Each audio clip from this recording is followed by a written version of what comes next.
verke ligt ze door. Toen zag hij door een verke in het wijken van Pestoer. Hij dacht toen bij zijn eigen, dat kusje was zich wel. Maar zocht niet dat dat verke geen dame hou maar wel.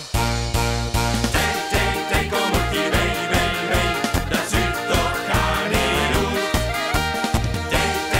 Kom op die wee, nu komt toch heel snel goed. Kom op die wee, dat zuurt toch gar niet goed. Kom op die wee, nu komt toch heel snel goed. Dat hij komt terug van stappen, met Inge zat de kop. En maakte in dat wijken de sanitaire stop. Toen dacht beslist dat verke, die pak ik nu toch wel. Hij ging toen nog het teken en trok eens aan de bel.